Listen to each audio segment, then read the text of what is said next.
ఇవాళ చాలా దుర్దినం. కళామ తల్లి ముద్దు బిడ్డ, అలాగే తెలంగాణ ముద్దు బిడ్డ నా తమ్ముడు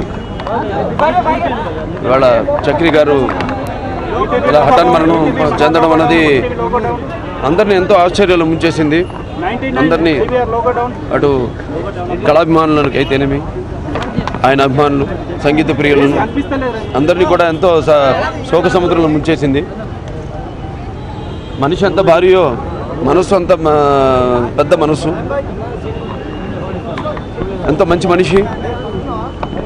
ఎప్పుడెంతో సరదాగా ఆడుతూ పాడుతూ నవ్వుతూ మొన్న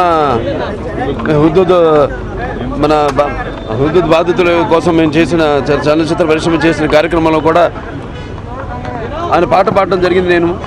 నేను పాటలు పాడటం ఎరగాను. అటువంటిది అక్కడ దుబాయ్ కూడా ఒకసారి షూటింగ్ పని మీద వెళ్ళినప్పుడు అక్కడ మన తెలుగు సంఘం వాళ్ళు ఏర్పాటు చేసే కార్యక్రమంలో కూడా నేను ఆయన సీమనారాయణ సినిమాలో పాట పాడటం జరిగింది. ఆయన అభిమాని నేను. అటువంటి ఆయన వాళ్ళు లేకపోవడం అన్నది చలనచిత్ర పరిశ్రమకి ఒక తీరని లోటు. ముఖ్యంగా నాకు వ్యక్తిగతంగా నాకు తీరని లోటు అది.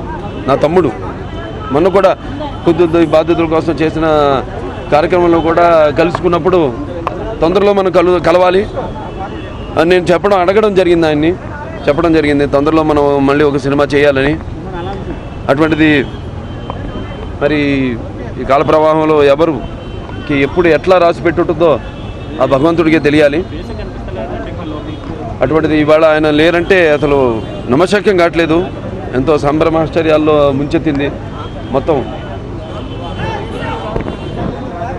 చలనచిత్ర పరిశ్రమను అయితేనేమి, అలా ఆయన అభిమానులు అయితేనేమి అందరినీ కూడా. ఆయన ఆత్మ శాంతించాలని, అలాగే ఆయన కుటుంబ సభ్యులందరూ కూడా నా ప్రకార సానుభూతి తెలియజేసుకుంటూ నేను సెలవు తీసుకుంటాను. నాకు తెలియదు ఇప్పుడు మాట్లాడు.